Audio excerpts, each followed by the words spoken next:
IPL থেকে মোস্তাফিজকে বাদ দেওয়া হয়েছে, এতে মোস্তাফিজের বাল ছেঁড়া গেছে।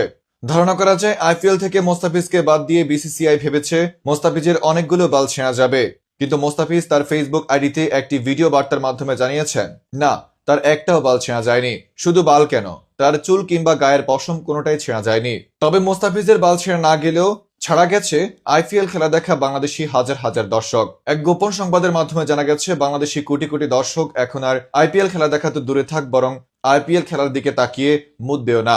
এদিকে শুধু বাংলাদেশি দর্শকরা নয়, বরং দেশপ্রেমিক জুয়ারিরাও এক হয়ে সিদ্ধান্ত নিয়েছে এবার নাকি তারা আইপিএল এর পক্ষে 1 টাকাও জুয়া খেলবে না। তারা জানায় প্রয়োজনে উগান্ডা প্রিমিয়ার লিগের সাথে জুয়া খেলবো কিংবা পাড়ার ক্রিকেটে গিয়ে জুয়া লাগাবো, মাগার আইপিএল এ 1 টাকাও তারা জুয়া খেলবে না।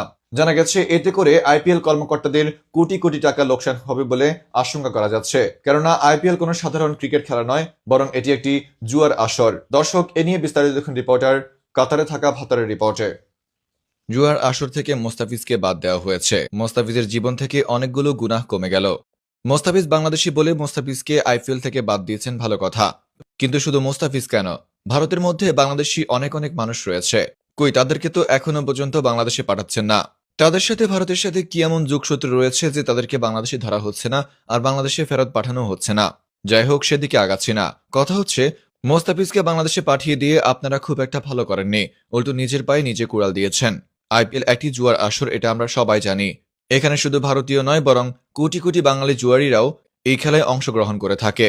কিন্তু এবার দেশপ্রেমিক হাজার হাজার কোটি কোটি জুয়ারিরা মোস্তাফিজকে বাদ দেওয়ার ফলে তাদের মনের মধ্যে একটা চেতনা জাগ্রত হয়েছে, তাই তারা সংঘবদ্ধ হয়ে ডিসিশন নিয়েছে এবার তারা আইপিএল এর হয়ে 1 টাকাও জুয়া খেলবে না। এতে করে এবারের আসরে আইপিএল এ বাংলাদেশ থেকে কোটি কোটি টাকার লোকসান হবে বলে ধারণা করা যাচ্ছে। এদিকে মোস্তাফিজের পরিবর্তে কাকে খেলানো হবে এ নিয়ে অনেকে আমাকে মাথা ঘামাতে বলেছে, কিন্তু আজ অনেক শীত বলে আমার মাথা থেকে ঘামও বের হচ্ছে না, তাই এ বিষয়ে আমি মাথা ঘামাতে পারছি না। তবে শুধু এটুকু বলছি, যেহেতু মোস্তাফিজকে বাদ দেওয়া হচ্ছে এবং সেখানে অন্য কাউকে খুঁজছে, তাই সেখানে সাদ্দাম, ইনান সহ ভারতীয় বেশ কয়েকজন ভালো ভালো খেলোয়াড়কে জায়গা দেওয়াটা সময়ের দাবি হয়ে দাঁড়িয়েছে। রিপোর্টার কাতারে থাকা ভাতার ফ্রম নিউজ ভাইয়া।